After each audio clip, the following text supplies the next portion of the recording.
Muito boa tarde a todos. Já estamos por aqui, ao vivo, né? Pelo canal do YouTube.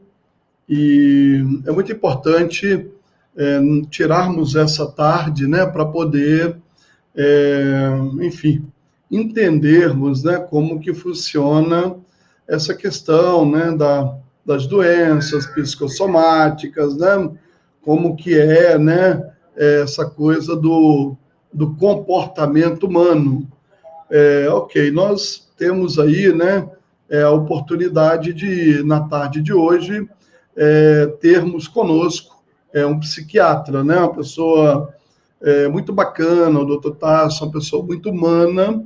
Ele estará conosco daqui a pouquinho, né, e eu tenho certeza que será uma oportunidade para todos nós, né? Então, assim, eu quero que você aproveite bastante esta oportunidade, compartilha, né, com os seus amigos, compartilha aí com os seus colegas. Eu tenho certeza que muita gente vai gostar, né, de estar participando desse momento, né? Então, participa também, mande aí para os seus colegas, mande aí para todos os seus amigos, né? Mande aí para todos os grupos que você conhece, entendeu? Eu tenho certeza que será de grande valia para todos, né? Então, ou seja, né? Esta é, sim, uma excelente oportunidade. Estarmos juntos nesta live. É uma live que nós, com certeza, né, iremos aprender bastante. Você pode entrar, você pode fazer pergunta, o Dr. Tasso vai responder, né, algumas dúvidas nossas. Tem algumas coisas que, particularmente, né, eu quero perguntar a ele, como terapeuta, mas, enfim, a sua participação, ela será imprescindível, tá? A sua participação é muito importante para todos nós aqui. Então, compartilhe, vem estar conosco, tá?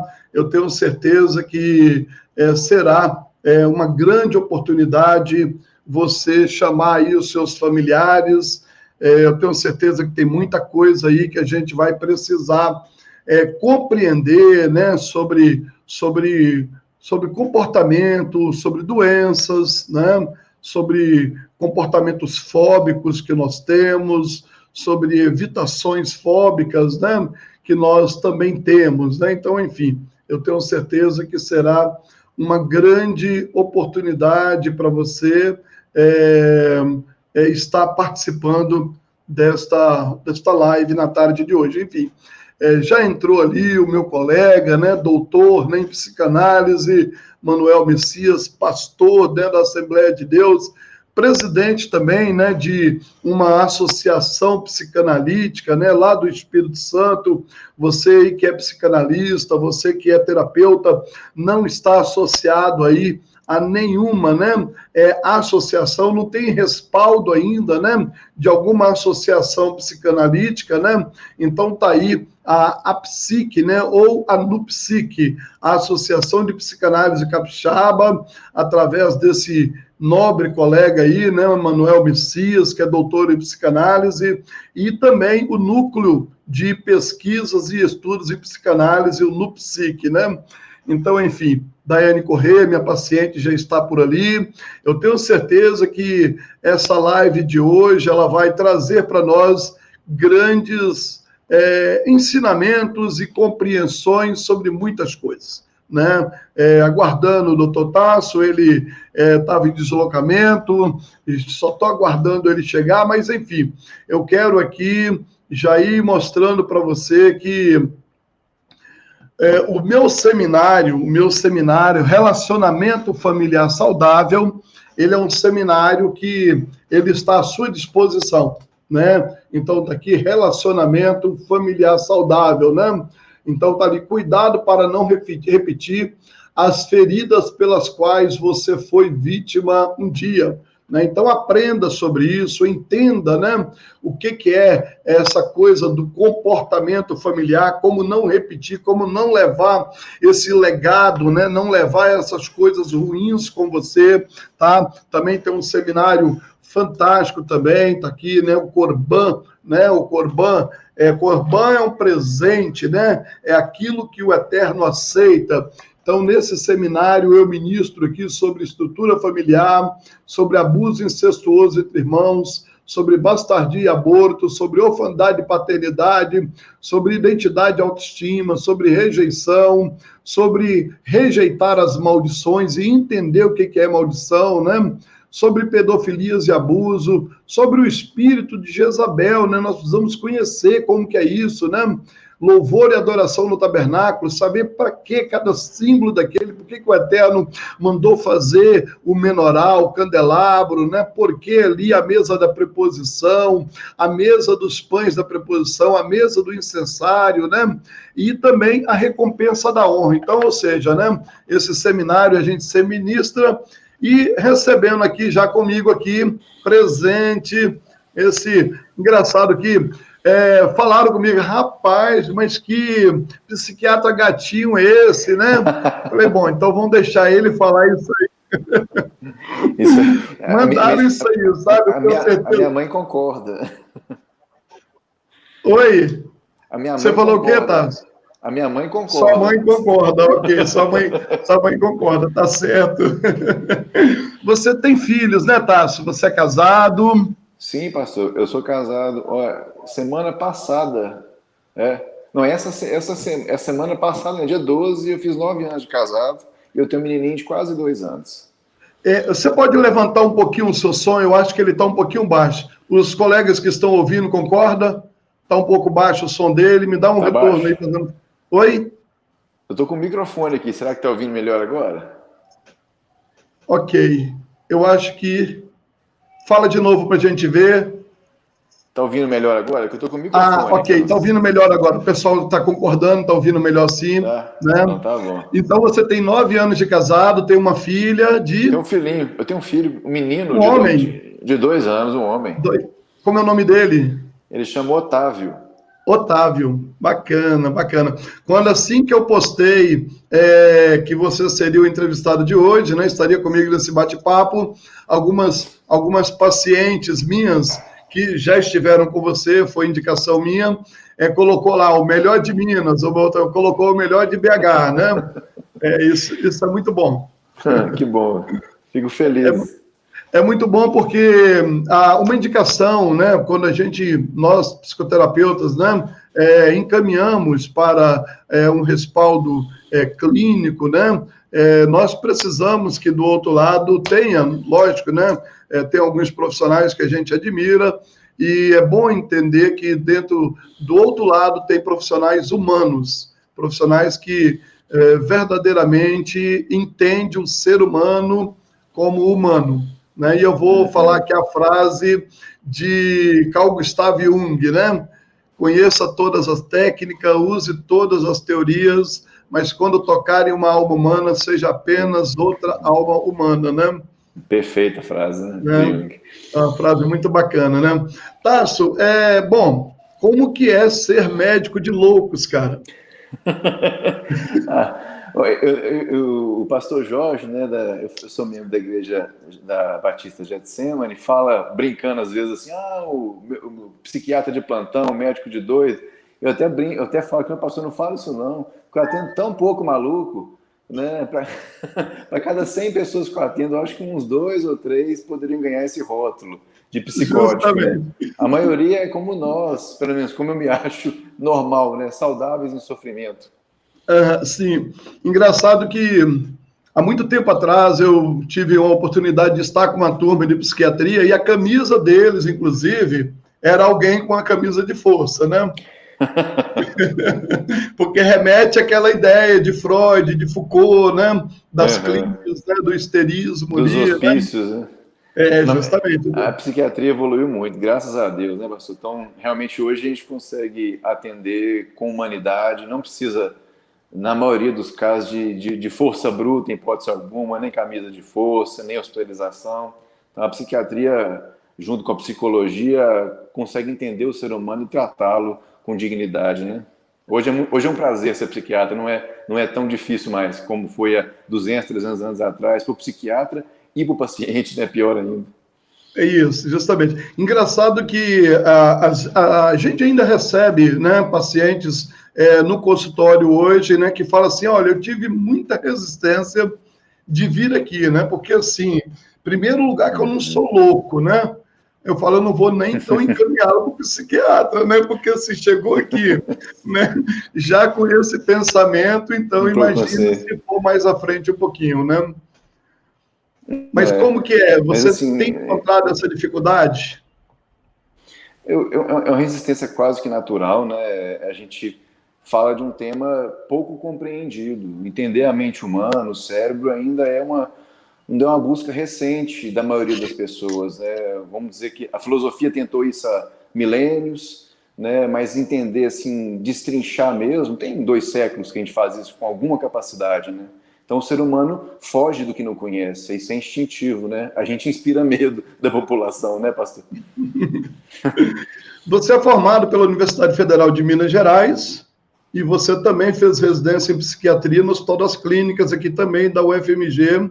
Você formou em 2009 e fez residência em psiquiatria em 2013, não é isso?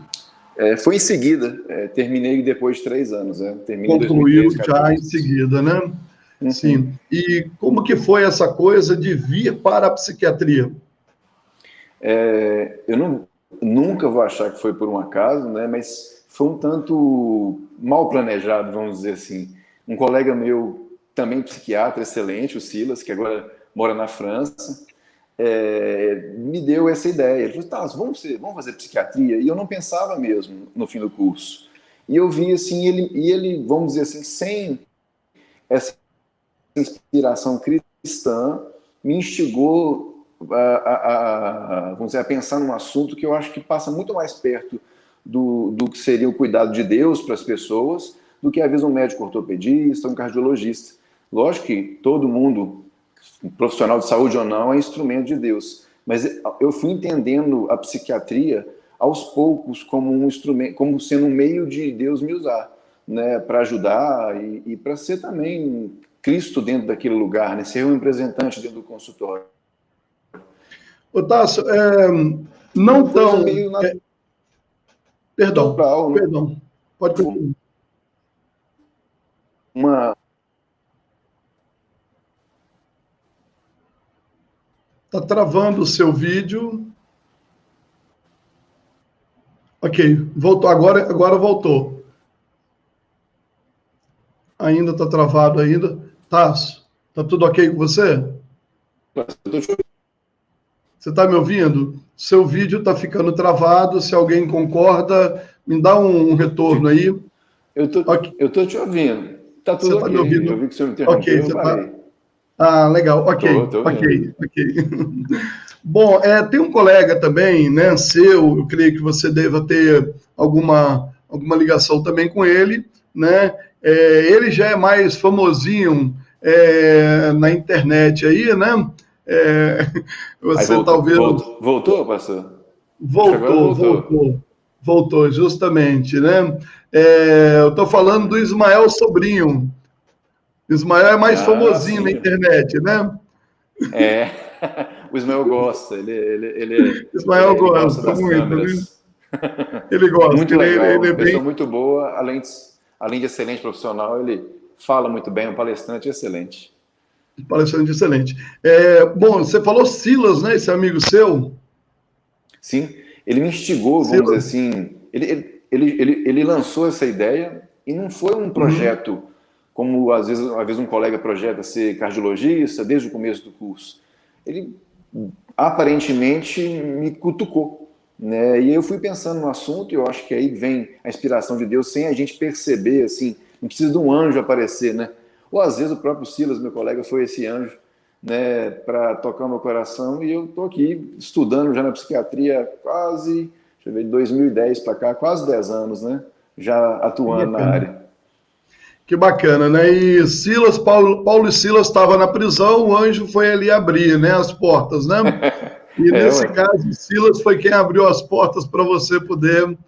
E eu louvo a Deus pela vida do Silas, porque você tem sido esse braço e esse amigo aí para muitas pessoas, entendeu? A gente vê aí que as pessoas que têm ido a você, eu tenho inclusive uma paciente, ela até me fez um convite agora para eu poder fazer um capítulo do livro dela. Ela é fonoaudióloga, eles estão fazendo um livro aí sobre pandemia, né, a questão da fala, da dislexia, da apraxia, né, e ela me convidou para poder escrever sobre a saúde mental, né, do profissional de saúde, né, e ela, inclusive, é sua paciente, né, quando eu falei com ela que eu mandei para ela, nossa, Tasso é ótima, é excelente, e assim, muitas pessoas agradecendo a Deus porque você, na verdade, escolheu esse lado.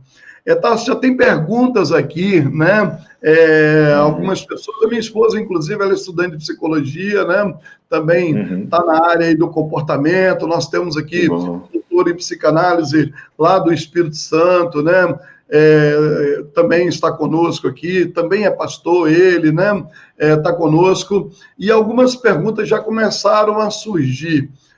Daqui a pouco eu vou falar alguma coisa, mas nós sabemos que nesse campo das drogas, né, da questão dos comportamentos, né, nós temos aí as drogas que são depressoras da atividade mental, nós temos drogas que são estimuladoras da atividade mental e temos drogas que são perturbadoras da atividade mental, né? Sabemos que dentre essas são drogas lícitas e drogas ilícitas, né? Drogas que, na verdade, são remédios, mas quando usado de forma indevida, né, causam problemas. O que você me diz dessa questão do uso de drogas em geral, não só as psicotrópicas, né, mas o uso de drogas em geral?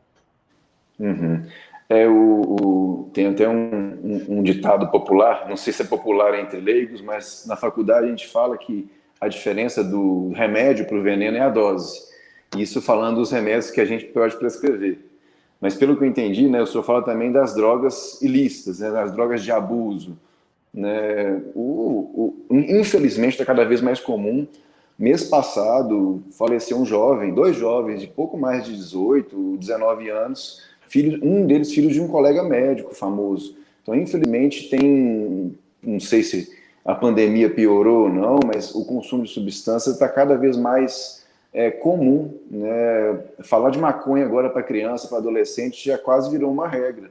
Não é só um alerta de toma cuidado com aquela pessoa, a gente tem que explicar em detalhes, porque é quase que inevitável o contato com um colega que vai usar, o próprio cidadão mesmo vai se escandalizar, às vezes, com a maconha, com a cocaína, dentro da casa, numa festa. Álcool, que já é bem difundido do ponto de vista social, ficou quase um problema pequeno, perto do que principalmente a juventude tem passado, né? Infelizmente, né? E a questão da resistência ao uso do remédio, né? No caso aí, vamos dizer, dos psicotrópicos, né? Dos antidepressivos, como que funciona isso? O que você aconselha? Como é que você vê isso no trato dos pacientes?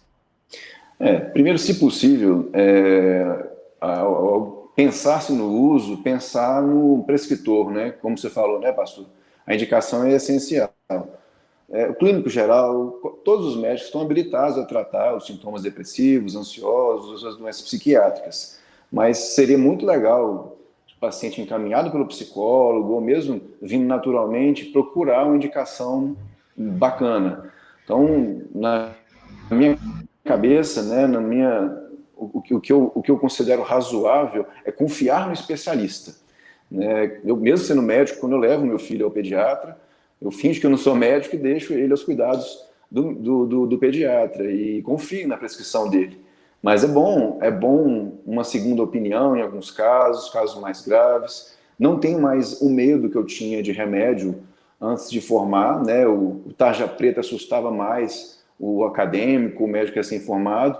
Eu vejo que os psicotrópicos, né, os psicofármacos são hoje bem mais fácil de ser tolerados, se prescrito com cuidado, ajuda muito ao restabelecimento da normalidade, da saúde mental. Então, com cuidado de ir a um bom especialista, eu acho que o paciente tem que ter o coração aberto para uma prescrição de medicamento, sim. Bom, você disse aí a respeito sobre medicamentos, a gente sabe que existem medicamentos que, um exemplo, teve uma época, inclusive, que a fluoxetina, se eu não me engano, nos anos 60, né, ela era como que a pílula da felicidade, né? Inclusive, ela tomou esse mercado durante muitos anos, né?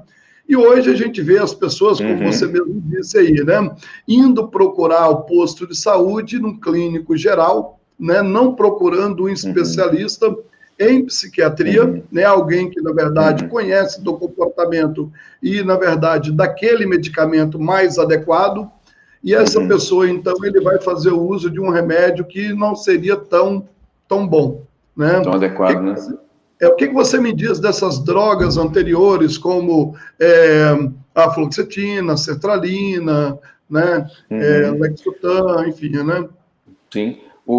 A fluoxetina, quando lançou, veio com esse rótulo da pílula da felicidade. Claro que nunca deixou ninguém feliz. Sempre foi um bom remédio, mas não é a ideia dele, né? Ele trata sintomas, ele não produz felicidade.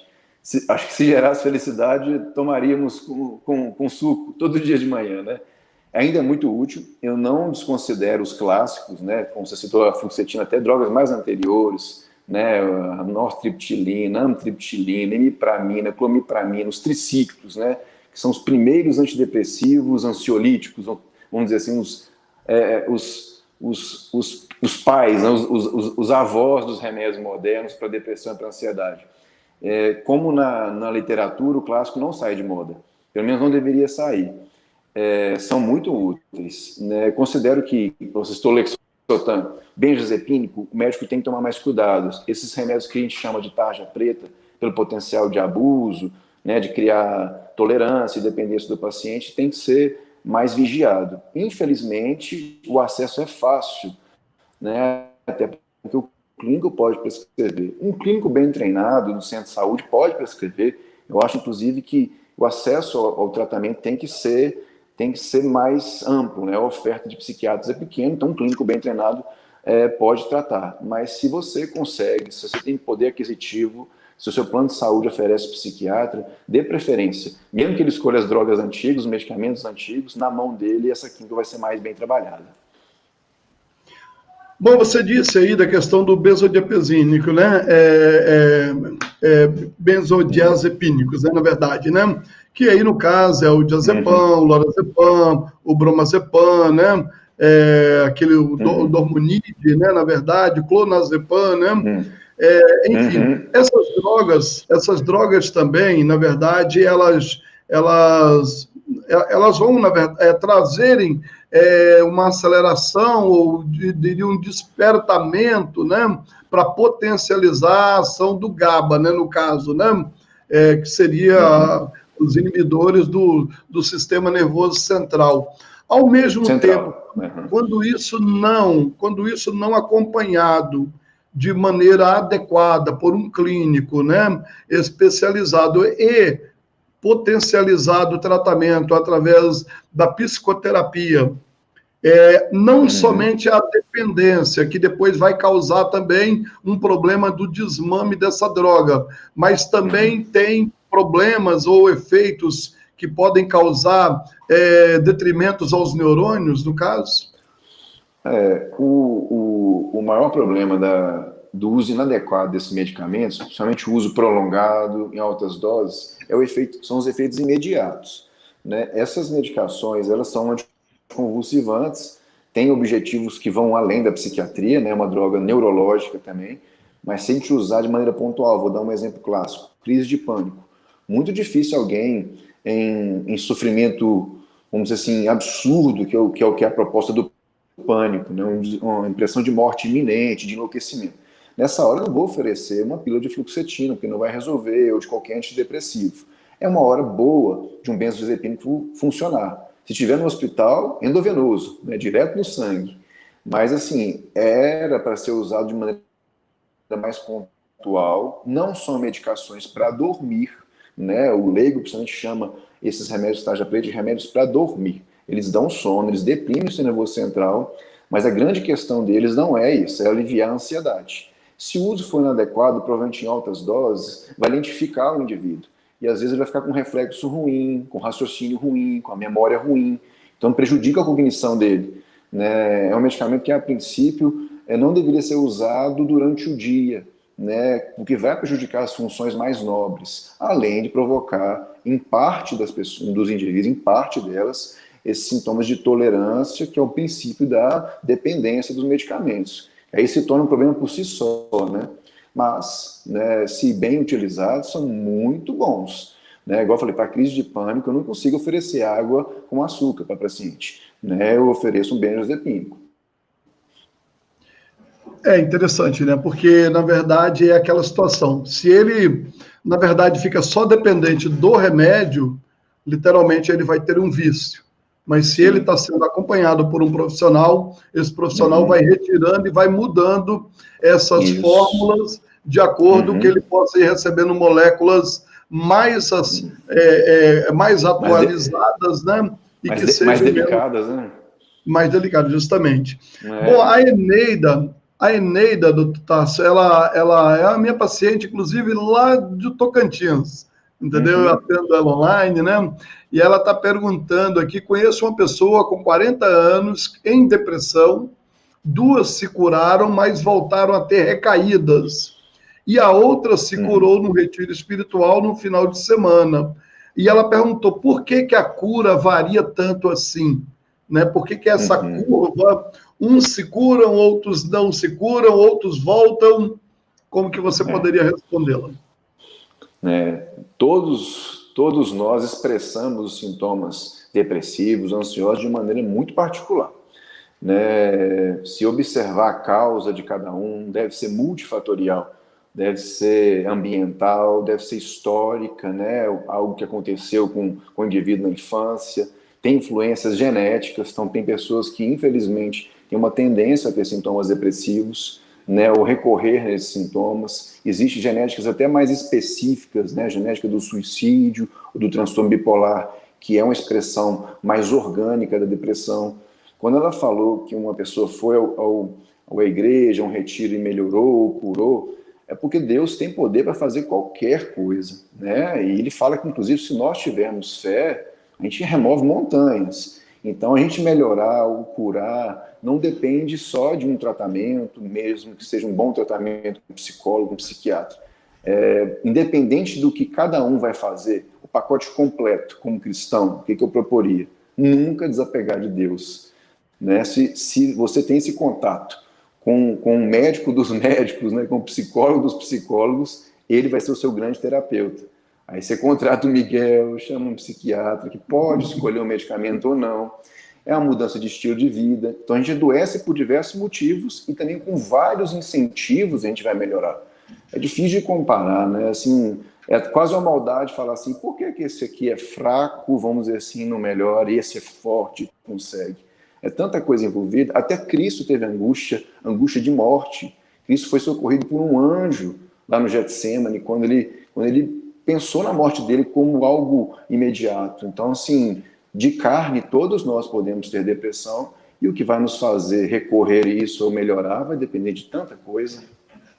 Então, é interessante, né, que o transtorno da ansiedade generalizada, ou TAG, né, como a gente conhece pela sigla, né, ele traz alguns reflexos no corpo, né, alguns sinais do corpo que a gente observa para o Cristo ali no Getsemane, né? Naquele momento, como que sendo levada a uma pressão, né, psicológica ao extremo, aonde que o suor, né, ele vai vir misturado com gotas de sangue, né? Entendeu? Então,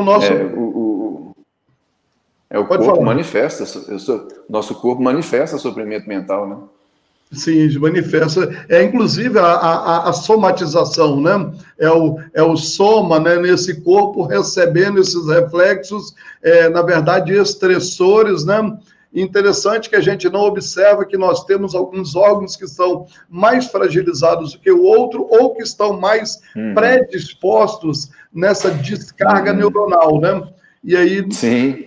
na verdade, a gente vai acabar recebendo.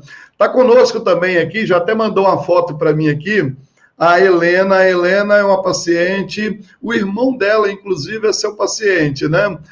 Ela está lá na Itália, lá em Lucca, na Itália, né? E ela mandou aqui, daqui lá a diferença é 5 horas. Então, geralmente, a minha live é 9 horas da noite, não dá para ela assistir participar.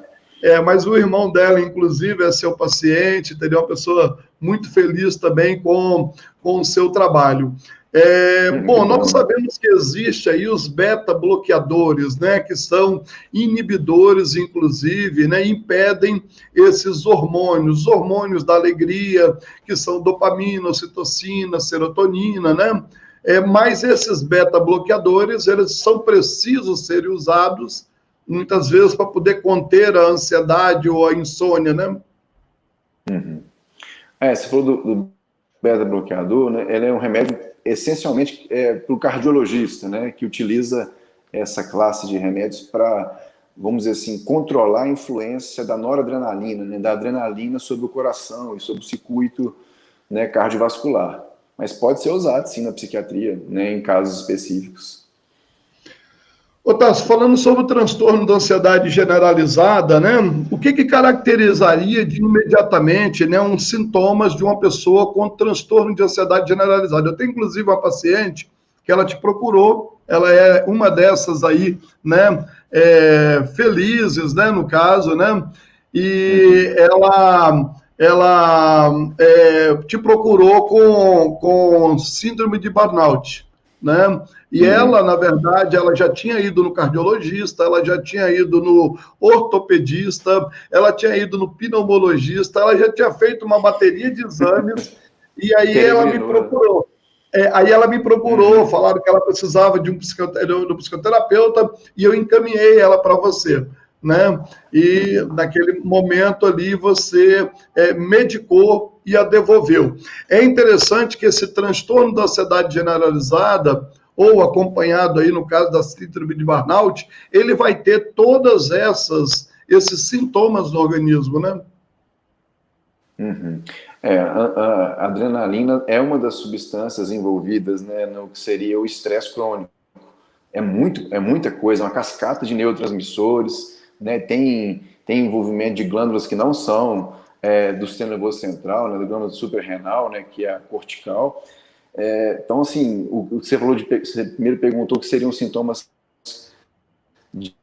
de TAG, né, de ansiedade generalizada. Não são só sintomas físicos, então, sim, quase sempre vem acompanhado de uma preocupação exagerada, né, de uma antecipação de problemas. As pessoas declaram estresse, uma sobrecarga, ou uma impressão de sobrecarga, e muito sintoma físico, né? Quando a gente está ansioso, dificilmente o corpo não vai expressar esse sofrimento, né? Pode ser dor de barriga, dor de cabeça, cansaço, alterações do apetite, né? Dor de cabeça, perturbação do que a gente chama ciclo sono-vigília, né? Às vezes sono de mais, sono de menos. Você citou uma síndrome que está mais moderna aí, que é o esgotamento, o burnout, que tem a ver com trabalhos mais extenuantes, né? Que é o desgaste que vai progressivamente consumindo o indivíduo, ele fica como se fosse sem pilha, desvitalizado, né? Parece uma depressão, mas sem aquele choro, sem aquela angústia, parece que o indivíduo perdeu pilha, né? Está esgotado mesmo, está queimado, né? Burnout, né? É engraçado que o nome é exatamente esse, né? Esgotamento total, queimou até o fim, né? O último pavio, né? O último pavio, verdade, né? Bom, doutor Messias aqui, ele concordou aqui, falou que o que houve com Jesus ali no Getsemane foi a psicossomatização, né? A Helena, né, essa paciente lá da Itália, disse, a depressão distribui personalidade, tem cura, ela tem que ser curada por toda a vida. A depressão... depressão e distúrbio da personalidade. Tem cura? Ou ela tem que ser cuidada por toda a vida? A Helena está perguntando. Eu acho que cuidar por toda a vida, o saudável e quem está doente tem que se cuidar, né? Talvez uma ilusão quando a gente fala assim, tem cura, depressão, ansiedade. Eu, todo dia, né, eu imagino que o senhor também, todas as pessoas que estão nesse momento saudáveis, produzem né, ou constroem essa felicidade, esse bem-estar. Então, pensando nesse conceito de que a gente pode curar, dá a impressão que a gente não precisa fazer mais nada depois que melhora. É um esforço diário. Então, quando eu me aproximo de Deus todos os dias, quando eu faço atividade física todos os dias, quando eu tento melhorar meus relacionamentos, quando eu invisto em coisas obviamente saudáveis, como uma boa leitura, quando eu invisto em um aprendizado de uma língua estrangeira, um instrumento, quando eu escuto música de qualidade. Então, esperar uma cura como um milagre, e assim, como se aquilo fosse uma vacina, isso realmente não existe. Né? Todos os dias a gente procura melhorar para não cair em ansiedade e depressão. É isso que é produzir saúde mental. Então, o indivíduo que já teve depressão, talvez tenha que se esforçar um pouco mais no começo, para chegar a um patamar, talvez, em que a coisa seja mais fluida, o esforço seja menor, mas todo mundo se esforça para melhorar, né? E para ser saudável. Então, nesse ponto de vista, falar de cura seria, assim, quase uma inocência, né? Ninguém está imune, né? Quando eu citei Cristo, eu sei que Cristo não deprimiu, mas nem Cristo, sendo assim, metade Deus e metade homem, estava liberado da angústia, né? Nem Cristo. Elias, o profeta, talvez assim, mais simbólico da Bíblia, né? Cristo, quando transfigurou, viu Elias, então assim, é uma figura extremamente bem cuidada por Deus, que não morreu. Deus amava tanto Elias que o trouxe para si, não morreu. Esse indivíduo deprimiu. Então, assim, dá uma impressão, às vezes, quando as pessoas falam assim, se tem cura, como se fosse assim, eu posso deitar na rede depois que tomo um remédio. Né? Realmente, esse esforço para melhorar é um esforço que Elias teve que fazer também. Né? Que Cristo teve que ter a ajuda de Deus naquele momento. Veio um anjo consolar Cristo. Então, às vezes, o anjo hoje é um pastor, às vezes o anjo hoje é um médico, um psicólogo. Então, cuidar, eu cuido do outro, o outro cuida de mim, e eu também tenho que imaginar que um esforço particular pode nos aproximar de uma garantia de saúde mental. É muito interessante a gente entender essa necessidade do cuidado contínuo, né? Porque, na verdade, o nosso corpo, ele é algo em desenvolvimento. E se nós paramos de cuidar, né? Bert Hellinger, inclusive, né? Da constelação familiar sistêmica, ele vai dizer que todos nós ficamos em busca desse lugar perfeito, né? Desse alcançar a equalização do sistema. Né? E a equalização do sistema está literalmente quando você encontra dentro de você essa paz de continuar mantendo. Né? Só que essa questão, igual o que acontece, a Helena fez essa pergunta aqui, depressão e distúrbio da personalidade. Você disse a questão de cuidar e de cuidar sempre. É interessante que, às vezes, a pessoa confunde o cuidar, né, com a ginástica, né, a academia, né, a musculação, e ali, então, esse cuidar, ele se fica desatento de outros cuidados. Então, ele começa a tomar o anabolizante, né, o esteroide. No caso, o anabolizante, nós temos claramente como drogas que são inibidoras, né, inibidoras do nosso sistema, desse nosso sistema orgânico, né, ou perturbadora da atividade mental, né? Pior ainda, né? Porque ela aciona a dopamina, né? Porque ela tem essa necessidade. O que você me diz aí sobre essas experiências que você tem tido com esses jovens no uso dessas drogas?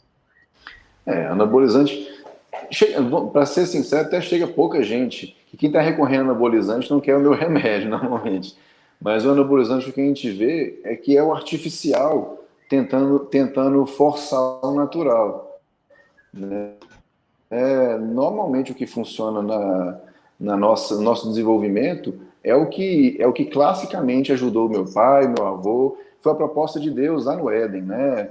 De cuidar do jardim, de conversar, de relacionamento. Quando alguém joga anabolizante, ele apressa o metabolismo, ele cutuca circuito né, mais, vamos dizer assim, cerebral, mas também circuitos hormonais não cerebrais que realmente desbalanceiam o indivíduo. Eu já vi alguns pacientes que, em uso de testosterona em doses mais altas, que depois ficaram deprimidos. Né? É como se oferecesse o over, né, o além, e qualquer coisa abaixo disso ficava com a impressão assim, de desvitalização.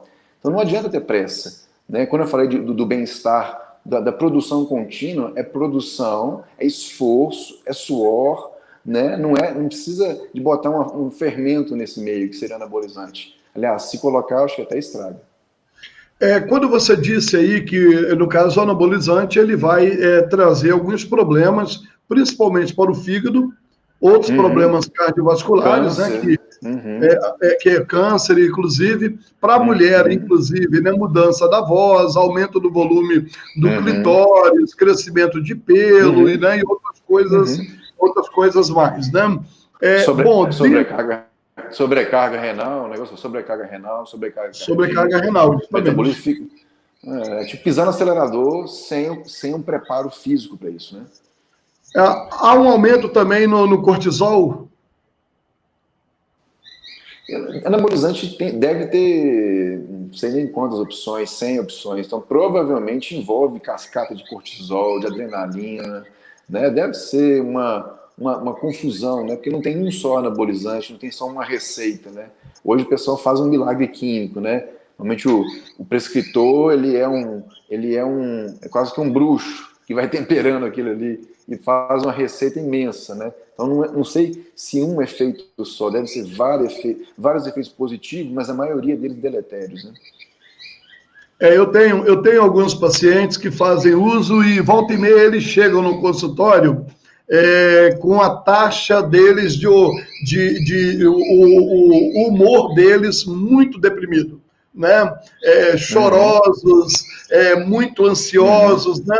E aí eu outro dia até falei com ele, eu falei, olha, urgente, um psiquiatra e leva todos os exames na mão dele e põe na mão dele para ele poder olhar. Você está com uma taxa de cortisol muito baixa, né? O que atrapalha o sono, porque o cortisol alto ele é ruim, mas ele também ajuda a melhorar o sono. Se você tiver o cortisol muito baixo, você tem insônia.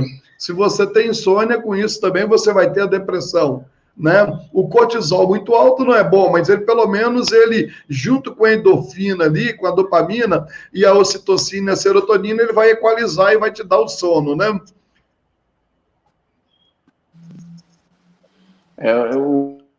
Os hormônios são cíclicos, né? Então o ajuste é fino, é um balanço entre eles, né? Então provavelmente quando alguém joga esse tempero esquisito aí que é anabolizante, ele altera o que seria assim, o que Deus fez, né? O perfeito. Pois é. A minha paciente também, Marisa, né, colocou aqui, né, esforço particular, disse tudo, doutor Tasso. Tem pacientes que acham que os psicólogos, psiquiatras, psicoterapeutas são responsáveis por sua cura, né? Então, doutor Tasso deu uma sumida ali, mas ele já volta, né? Eu creio que deve ter caído lá. Ok, deixa eu só ver com ele aqui, falar com ele para ele clicar de novo no link. Já está voltando aqui, já está famoso, já vai retornar já de novo. Opa! Caí aqui, né? Só foi descansar um pouquinho, né? Desculpa. Não, tranquilo. Não, mas eu ouvi você tá... Não, na hora que eu estava falando aqui, que a Marisa estava dizendo, né, sobre isso que você tinha dito, né, sobre essa coisa que precisa dividir. Do esforço, né? Esse esforço tem que ser, na verdade, em conjunto com o tratamento psicoterapêutico, com o tratamento químico, né? O doutor Messias colocou ali o autoconhecimento, né, como suporte. Freud fala uma coisa muito interessante, e aí falando ali sobre a resposta, juntamente com a Eneida, né, lá do Tocantins, lá de Palmas, Freud, ele diz assim, né, se para 20 anos de descontrole emocional, né, quanto tempo você tem que ter de cura? Aí Freud responde, né, no mínimo mais 20 anos. Então, ou seja, né, que na verdade não tem um tempo para você poder parar de cuidar de você, né? Você tem uma necessidade contínua, né, desse tratamento, dessa coisa, né?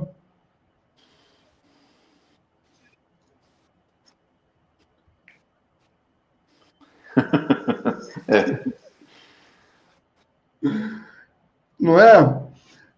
O seu está travando um pouquinho, eu acho que a sua internet está um pouco baixa, talvez, ok? Eu vou continuar com a pergunta. Vida, né?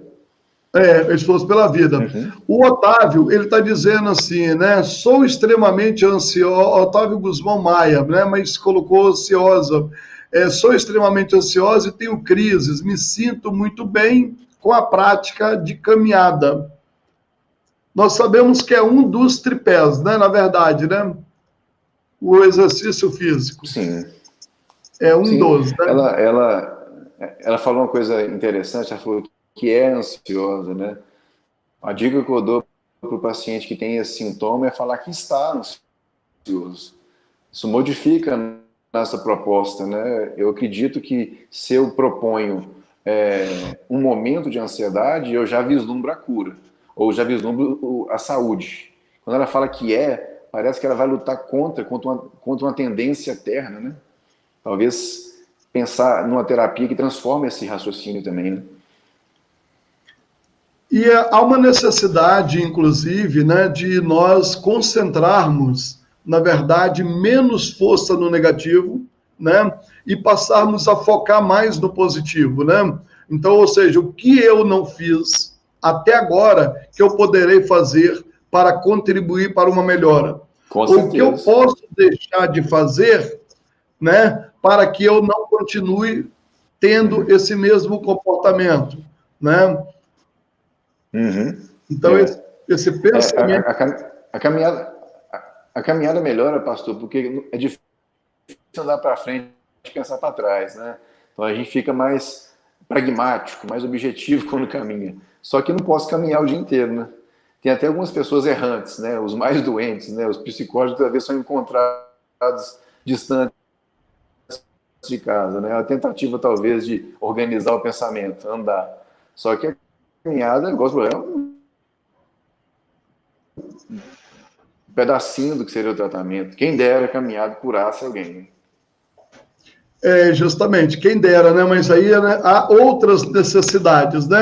Existe a questão também do dormir bem, do se alimentar bem, do pensar positivo, do eliminar, né, esse negativo da sua vida, e isso a terapia ela vai te ajudar. E às vezes, né, no caso, né, é a necessidade de você realmente ser acompanhado por um profissional que possa te orientar e a necessidade de ser estimulada por via de algum remédio antidepressivo, né, que possa te ajudar, também seria interessante. Doutor Tasso, a minha paciente Daiane, ela perguntou ali agora, né, sobre a questão do estresse pós-traumático. Bom, nós sabemos que o estresse pós-traumático é uma memória de longuíssima duração que não se apaga com o tempo, né? É algo que fica registrado, Freud vai até falar ali sobre esse conteúdo que fica recalcado, né? Nós sabemos que todas as memórias, elas são processadas no hipocampo, né? A área de processamento da memória é o hipocampo, porém essas memórias de longuíssima duração, né, elas levam aí de 5 a 30 dias para poder ficarem registradas exatamente na amígdala hipocampal. Então, por isso que elas têm ali um registro maior, né, e uma necessidade maior de ficar repetindo aquela dor, até mesmo porque toda vez que a dor ela é potencializada, tem uma liberação de endorfina e de noradrenalina, que também dá uma sensação de prazer, assim também como a questão da dopamina, né? O que você diz aí dessas memórias traumáticas, essa questão do estresse pós-traumático? Igual o senhor citou, né? São memórias que estão mal localizadas no tempo, né? O indivíduo com trauma, né, com estresse pós-traumático, tem a impressão de que aconteceu há pouco tempo, vamos dizer que aconteceu agora e que vai acontecer de novo. Todos nós, depois que vivenciamos um evento mais trágico, mesmo que seja quando a gente é assaltado, por exemplo, a gente fica mais desconfiado. Então é essencial para a sobrevivência. O estresse pós-traumático seria um registro inadequado e com a revivência, né, que a gente falou, flashback, com aquele sintoma de hipervigilância, né? O indivíduo fica esperando aquela tragédia recorrer. Então, assim, o tratamento, a ideia do tratamento psicológico e químico é de localizar melhor essas memórias e de registrá-las na dose certa, no horário certo, para que ela vire somente um registro de cuidado, não um registro de trauma, né, de perturbação eterna. É muito interessante porque todos nós, diante de um trauma, né, o nosso organismo, né, nós vamos ter ali algumas ações, né, que é exatamente, nós vamos acionar aquele gatilho, né, da atenção, né, que é fugir, lutar ou congelar, né, fugir, lutar ou congelar, quer dizer, você aciona a empatia, tenta negociar, né, não dá para fugir, então você congela, esse congelar toda vez que você é remetido a esse trauma, você leva esse congelamento. É por isso que você foge dele, que ele dói, né? E nesse momento está sendo liberado esses neurohormônios, né? Que são a noradrenalina e junto também a ocitocina, porque inclusive, como eu lido muito com pessoas que são vítimas de abuso, né? Geralmente o abusado ele acaba ligando, né? De alguma forma em amor. E aí nós temos lá a questão de Ferencz, né? Ferencz ele vai defender isso, né? Que geralmente o abusador é alguém muito próximo. O abusador é alguém que é do coração. Então, ao mesmo tempo que eu penso em gritar, eu penso em proteger. Então, tem, ao mesmo tempo que noradrenalina sendo liberada, tem ocitocina, porque tem uma relação com esse abusador junto com ele, né?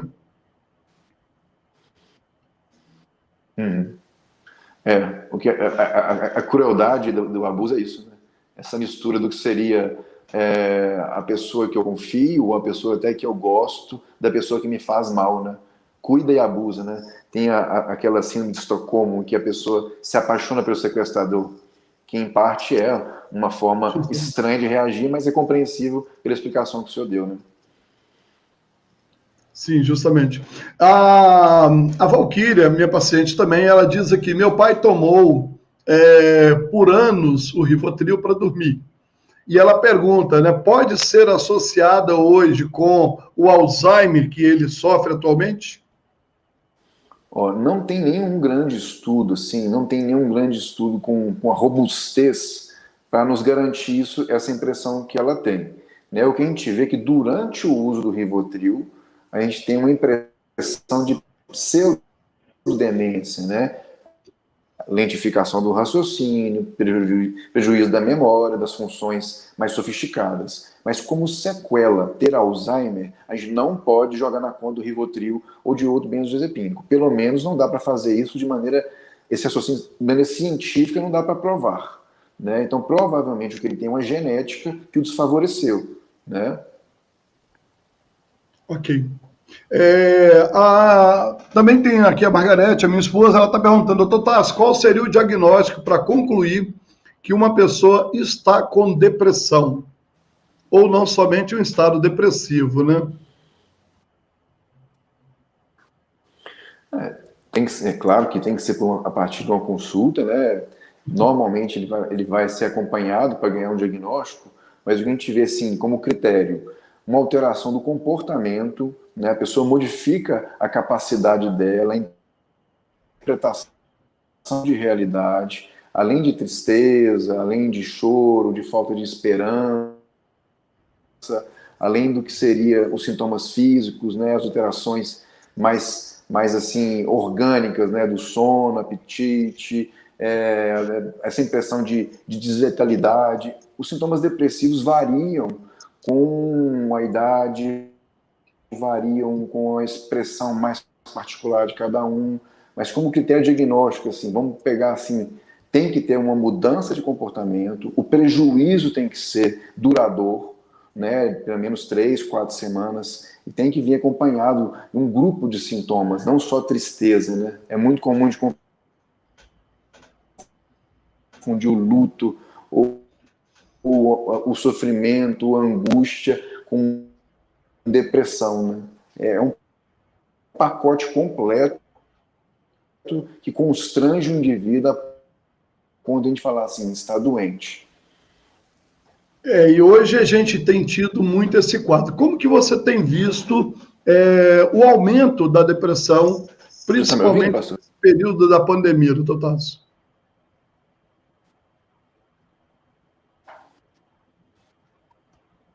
Conseguiu me ouvir? Eu não consigo dizer assim se aumentou, porque o consultório psiquiátrico, não sei dizer, pastor, na minha clínica se aumentou ou diminuiu, porque o psiquiatra, por ser médico, continuou trabalhando durante a pandemia e o volume é mais ou menos o mesmo. Mas algumas estatísticas, né, uma estatística americana até recente, falou que aumentou mais de 50% o uso de antidepressivos nos Estados Unidos.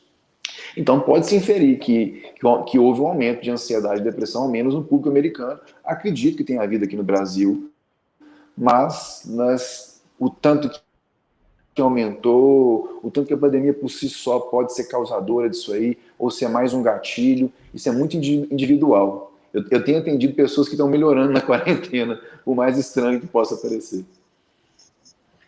E tem sido uma excelente oportunidade essa questão do convívio, né, com a família, o olhar no olho. Eu, inclusive, nas minhas lives, eu tenho acessado muitos lares, né, porque antigamente a gente ia nas igrejas dar palestra, fazer o seminário, né?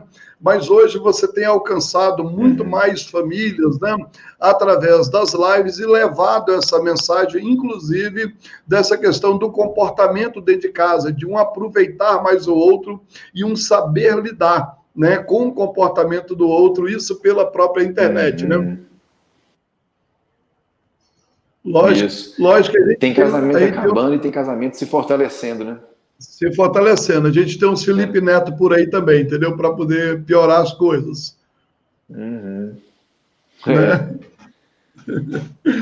Doutor Tasso, o Geraldo é um paciente meu, ele pergunta o seguinte: existem pessoas com transtorno bipolar, né, que tomam medicamento, por exemplo, o lítio, como forma de tratamento, né? É clássico, né, na verdade, né? Clássico. Há medicamentos mais eficientes que o lítio hoje? Não há medicamento mais ou menos eficiente do que o lítio, por exemplo. Assim, não dá para falar. O lítio como química é muito bom, mas a eficiência é a mistura dele com a sua condição.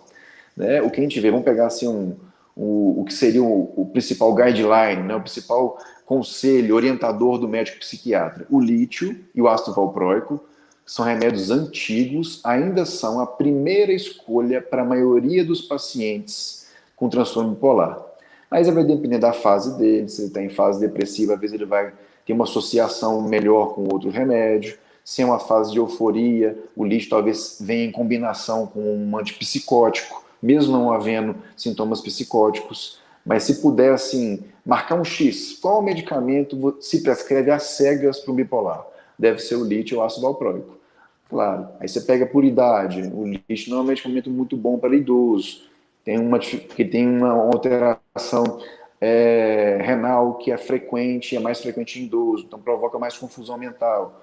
Mas se tiver que dar um tiro no escuro, o lítio e o ácido valproico ainda são de primeira linha, de primeira escolha para a maioria dos pacientes com transtorno bipolar. Não há nada ainda melhor, né, do que esses dois. Até mesmo porque você acabou de dizer aí, né, que existem essas fases, né? A fase da mania, a fase do humor, a fase eufórica, né? Tem a depressão, né? Tipo 1, tipo 2, que é o transtorno bipolar. Exatamente. Ele vive nessas fases, né? Então ele sobe de uma fase para outra numa velocidade muito grande, né? No momento ele está histérico, intenso, outro momento ele está depressivo, intenso, né? Mas assim, eu não descarto o lítio em hipótese alguma, e o fato dele ser antigo, eu prefiro falar, igual o senhor falou, clássico, aí me dá mais segurança de prescrevê-lo. Então, um remédio com baixo custo, distribuído na rede pública, ainda é a primeira escolha de todos os psiquiatras no mundo. Então, assim, é um remédio que a gente sempre lembra, não é de se descartar, tá? Independente dele ser antigo. Pois é, isso é muito o que você acabou de falar, né? A questão do clássico, né? Como os livros, né? Antigos, né? A gente não pode pegar os pós-freudianos, né? Lógico, né, que temos ideias aí fantásticas sobre todos, né, que vieram nesses pensamentos aí, mas também você trabalhar, né, essa coisa do clássico, ele realmente, ele, como se diz, é infalível, né? A minha esposa, ela perguntou ali atrás, né, sobre a questão do médico clínico geral no posto de saúde, fazer o acompanhamento direto e não levar para o psiquiatra, mas você já tinha respondido isso anteriormente, né? Da necessidade de qualquer um pode passar o medicamento, porém, nada melhor do que você estar com um especialista, né? Às vezes, em período de pandemia, se abre uma possibilidade interessante que é a teleconsulta. Às vezes, um colega médico orienta o outro, né, no interior. Então, um bom clínico, um clínico cuidadoso, às vezes com conhecimento mínimo, mas com orientação de um colega, de um especialista, consegue manejar casos até moderados, graves no interior. Então, a teleconsulta, a coisa da live, vamos dizer assim, hoje ajuda também o médico que não é especialista a, vamos dizer assim, no mínimo quebrar um galho legal no interior. Hoje a gente tem, na psicanálise, na psicologia, a gente tem a supervisão clínica. Eu, inclusive, eu faço Sim. supervisão clínica de um colega que é formado aqui na UFMG, e eu também sou supervisionado por outro profissional, né, que está sempre me orientando. Então, alguns casos, como se diz, a gente sempre traz para poder discutir, né, justamente, juntamente com eles. Isso nos ajuda, né, ajuda a evoluir a questão do diagnóstico, né, de conhecer o quadro clínico de um paciente e poder ajudá-lo melhor, né? Tasso, Com a certeza. Eneida, a Eneida, ela pergunta o seguinte: o psiquiatra sugeriu que eu usasse MDMA, ok? Conheceu? Sim. Identificou? Ok. Estranho. Ok, Estranho. MDMA quando for liberada, mas fiquei chocado ao descobrir do que se trata. Quais medicamentos já liberados são os mais perigosos e provocam dependência, né? No caso da Eneida, sim, perdão, pode falar. Quando os remédios são liberados, vamos supor, nos Estados Unidos, depois que o FDA, que é a nossa Anvisa libera, aqui no Brasil, quando a Anvisa libera, a gente não pode mais chamar um remédio de perigoso, né? Se houve estudo a ponto de ele ser liberado, se há uma impressão do médico de que ele pode ser prescrito, ele deixa de ser perigoso e passa a ser necessário em alguns casos, né? Talvez o que ela tenha entendido mal, vamos supor, uma anfetamina, a lisdexanfetamina, que é um remédio muito usado para déficit de atenção, para compulsão alimentar, a ritalina, que é o metilfenidato. Tem esse rótulo de perigoso, mas quando é usado com cuidado, com boa indicação, nossa, dá uma impressão de milagre, corrige questões neurológicas assim muito complexas. Então eu acho que Enê pode ficar tranquila, né? Quando a vigilância libera, se ela tiver em boas mãos, se ela tiver com um bom médico, nada ficará perigoso. Seria, no caso, a amitriptilina, quetiapina, mirtazapina e o doxapina, seria? São remédios seguros. Quando bem prescritos, são remédios seguros. É claro, vou dar um Aham. exemplo. Você citou a amitriptilina, um remédio antigo, muito bom. Para a pessoa com problema cardíaco, ele é um veneno. Mas, se ele for Sim. prescrito com cuidado, a gente usa para criança, usa para mulher, às vezes, com disfunção urinária, com problema que o pessoal chama de bexiga mais solta, né? Com incontinência. Então, é um remédio com múltiplas utilidades, que potencialmente tóxico para alguns e terapêuticos perfeitos para a maioria deles, né? Então, esse negócio do perigoso depende muito da interpretação. A bula parece que deixa tudo mais, sei lá, né, assustador. Interessante que essa semana eu estava atendendo um paciente, Tarso, e ele falou comigo assim, né? É, indicaram para ele o BUP, né? O bupropiona, né? Que é para questão da dependência e uso de drogas, né? Psicotrópica, né? Ok? Entendeu? Uhum. Ok. E aí, o que acontece, né? Sim, Ele sim, chegou para mim... Ele é muito usado para... para dependência química, né? E aí ele chegou, ele está tomando também o Pronazepam. Aí ele chegou para mim e falou assim, Sim. doutor, eu não vou tomar esse remédio mais não. Você viu, cara, os efeitos colaterais que tem nesse remédio? Aí eu falei com Não ele é bem assim... assim, né? Os possíveis efeitos colaterais, né? Eu perguntei para ele, né? E você viu os efeitos colaterais que tem na cocaína que você está cheirando? Você quer que eu te mande a relação delas? Mas ela não tem bula, cocaína não tem bula, não, né? Não tem pneu. Essa Mas é a questão, né? engraçado. Então, eu acho que, né, quando eu comecei, eu falei, a diferença do remédio para o veneno é a dose, e é também a mão de quem prescreve. Né? Eu posso errar, colegas muito competentes, com 40 anos de experiência, às vezes prescrevem e não se dão bem. Mas é porque também depende de como aquilo é assimilado por organismo. Né? A gente parte de pressupostos, né, de um diagnóstico, de um estudo clínico que aponta aquele remédio para tratamento daquela doença, mas nem sempre vai dar certo. Por isso que a gente vai ao médico, ele troca se der algum efeito colateral, ou ele observa, às vezes o efeito colateral é passageiro, às vezes é até grave, assim, nossa, uma dor de cabeça lancinante, mas dura só um dia, passa e a pessoa se vira com o remédio muito bem depois, né? A minha paciente, Daiane, ela perguntou aqui, o paciente que inicia medicação necessariamente tem que ir aumentando as doses ao longo do tratamento ou não? Não, Depende da não. prescrição do médico, né? Tem remédios que às vezes a gente prescreve e não sabe nem dizer se a pessoa melhorou por causa dele, porque tem respostas muito boas ao tratamento psicológico. Às vezes no começo a doença parece mais grave, a gente inicia um tratamento, passa 15 dias, um mês, com a terapia bem feita, com suporte familiar, com a transformação de hábitos de vida, a pessoa melhora. E às vezes eu tiro, bem antes do protocolo. Então,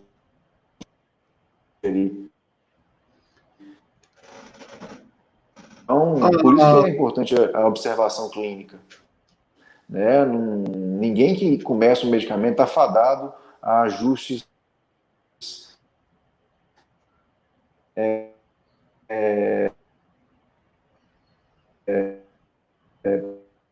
progressivos e aquele mito também de que eu comecei a tratar, nunca mais eu paro. Só mentira, né?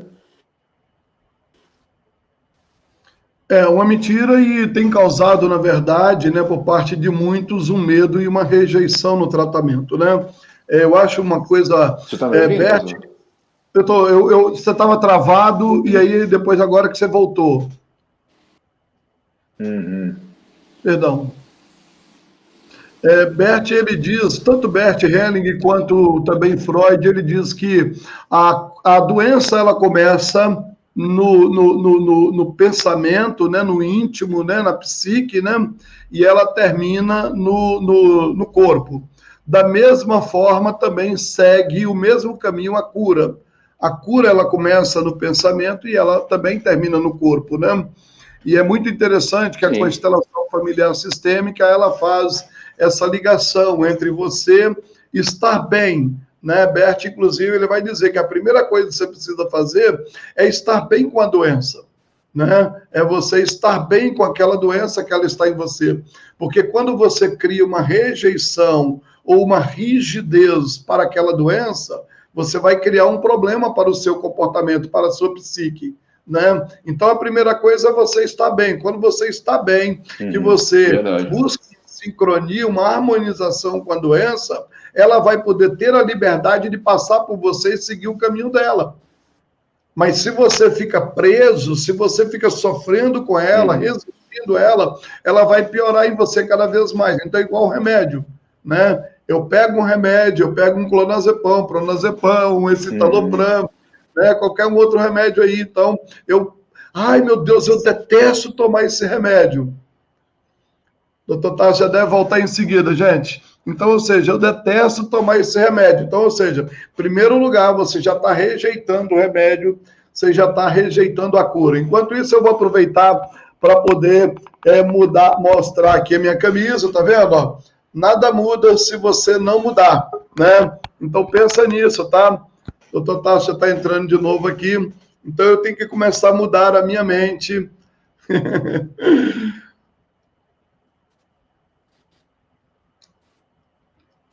Doutor Tasso já... Ok.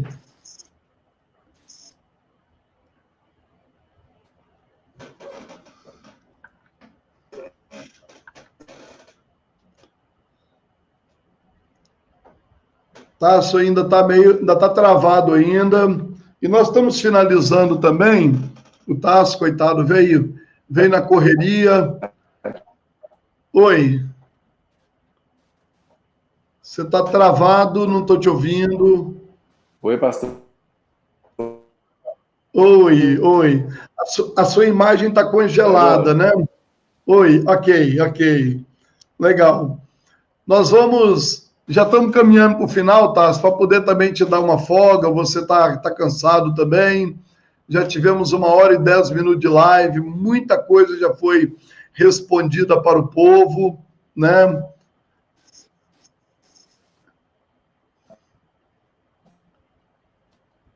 Ô, Tasso.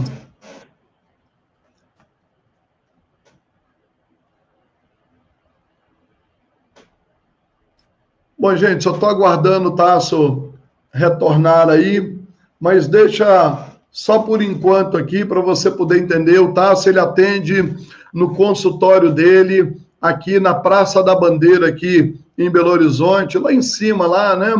Você sobe a Afonso Pena, direto, lá em cima tem a Praça da Bandeira, Avenida Bandeirantes ali, número 1929, né? Você pode ligar aí no número 3225-4622, tá? Esse é o número do Tasso, 3225-4622. Se você procura ele na internet, você vai encontrar excelentes pessoas dizendo coisas maravilhosas sobre o atendimento dele, tá? E o Tasso, voltou agora?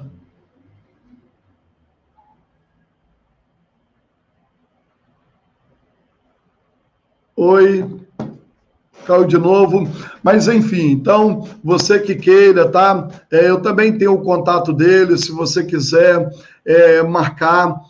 O Fernando, né, pergunta aí sobre as terapias alternativas, né? Utilizando magnetos, utilizando o FIR, né? Para você que não conhece o FIR, né? O FIR é uma pastilha sintética, né? À base de contato, né, com o sol, ela reproduz esse contato com o sol, o magnético reproduz o contato com a terra, né, pegando os pontos de acupuntura. Inclusive eu uso, né, já há muitos anos um colchão, né, com essa terapia, com o FIR, né, com o magneto, com pontos de ionização do organismo, né, enfim, né. Então, eu quero dizer para você que tudo isso é importante, tá? Mas muito mais importante do que qualquer outra terapia, qualquer outro remédio, é você estar bem com você mesmo, é aquilo que o Tasso falou, é você se alimentar de boas coisas, é você se alimentar de coisas importantes. O Tasso acabou de me mandar aqui... Deus abençoe, o senhor e sua família grandemente, estou em um local com sinal ruim.